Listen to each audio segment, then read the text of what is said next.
he now understands the full depths of Hitler's deception. The promise to stay out of matters of faith was a cruel hoax. Not for the last time, Adolf Hitler's word proves worthless. As for Hitler, he knows Rome is still resisting his authority.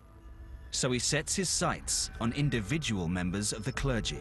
So in 1935, the Nazis launch a series of trials which are the persecution of Catholics.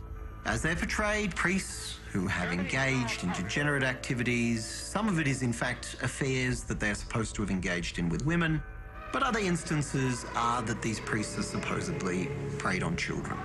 And when you run that story, of course, there is a lot of the populace who pick up on it and who are willing to accept this.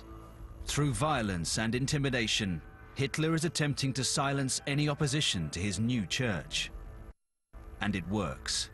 The remaining agitators are arrested and sent to concentration camps, leaving Hitler free to spread his new doctrine across Germany.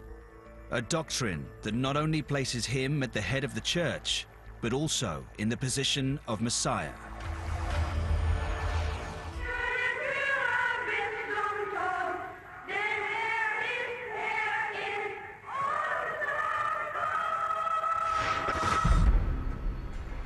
Without any official opposition from the Vatican, Hitler is able to spread his will across Germany under the guise of religious teachings.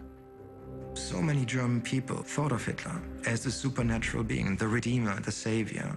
In Nuremberg, at these party rallies, Hitler really uses that quasi-religious language to portray himself and to portray the Nazi movement. In the summer of 1934, he grants unprecedented access to a filmmaker to chronicle his annual Nuremberg address. Acting as the film's executive producer, he transforms his public image, and in the process, fuels his messianic complex. Many people know the film Triumph of the Will by Leni Riefenstahl.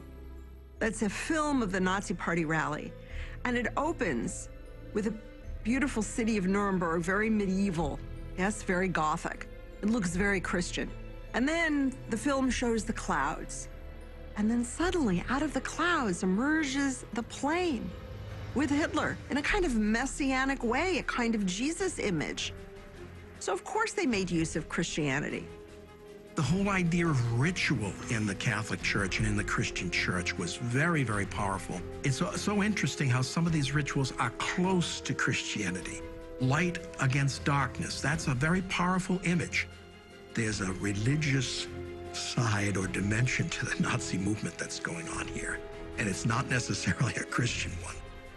You see the phrase repeated often in newspapers, in personal accounts, saying, "This was an experience that I will never forget."